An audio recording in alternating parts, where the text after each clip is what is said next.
পৃথিবীর বুকে রক্তাক্ত এক ভূখণ্ড ফিলিস্তিন, যেখানকার নিপীড়িত মানুষের আর্তনাদে রক্তক্ষরণ হয় প্রতিটি বিবেকবান হৃদয়ে। জাতি, ধর্ম আর দেশ সীমানা ছাড়িয়ে তাই আজও বিক্ষোভ দানা বাঁধে দুনিয়ার নানা প্রান্তে।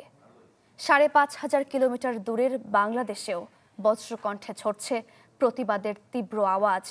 সশরীরে না পারলেও অন্তরাত্মা দিয়ে এখানকার মানুষ পাশে থাকতে চায় মজলুম ফিলিস্তিনবাসীর। স্বপ্নিল শাহরিয়ার শিশিরের রিপোর্ট।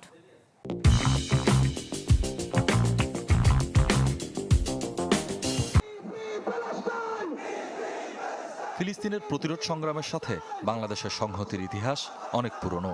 ঐতিহাসিকভাবেই হাজার হাজার মানুষ রাজপথে নেমে প্রতিবাদ করেছে জাতিগত নিধনের দাবি জানিয়েছে ইসরায়েলি বর্বরতার বিচারের। বাংলাদেশ থেকে ফিলিস্তিনের দূরত্ব ৫,৫০০ কিলোমিটারেরও বেশি। তবে ভৌগোলিক ব্যবধান বাধা হতে পারেনি মানসিক নৈকট্যে। নিঃস্ব নিপীড়িত গণহত্যার শিকার গাজাবাসীর পাশে দাঁড়ানোকে নৈতিক দায়িত্ব বলছেন দেশের মানুষ।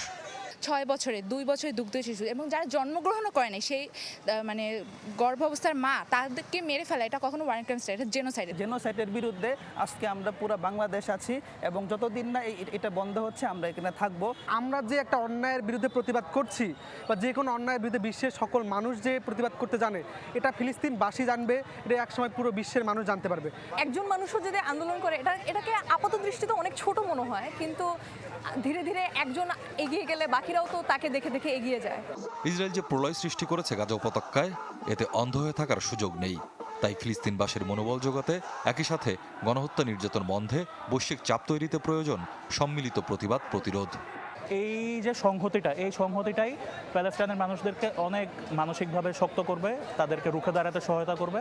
এটা অবশ্যই প্যালেস্টাইন জনগোষ্ঠীকে মানসিকভাবে শক্তিশালী করবে এবং বৈশ্বিকভাবে জনমত তৈরিতে ইতিবাচক ভূমিকা রাখবে। ফিলিস্তিনের জন্য দেশের মানুষের হৃদয়ে যে রক্তক্ষরণ, তা বিবেকের তাড়নায়।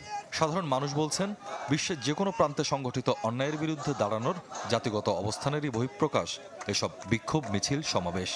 যেন বিশ্বের সবাই একজোট হয়ে আমরা বলতে পারি যে না, এটা তাদের অধিকার এখানে থাকার, এটা তাদের অধিকার এখানে বাস করার, তাদের অধিকার সুস্থভাবে বেঁচে থাকার, ভয়ে না। একজন মানুষকে মেরে ফেলার অধিকার কারোই নাই। তো আমরা চাই যে গণহত্যা বন্ধ হোক এবং ফিলিস্তিনিদের শীঘ্রই স্বাধীন ঘোষণা করা হোক। তারা নামই বড় রাষ্ট্র, কিন্তু তাদের মস্তিষ্ক কেন এত ছোট?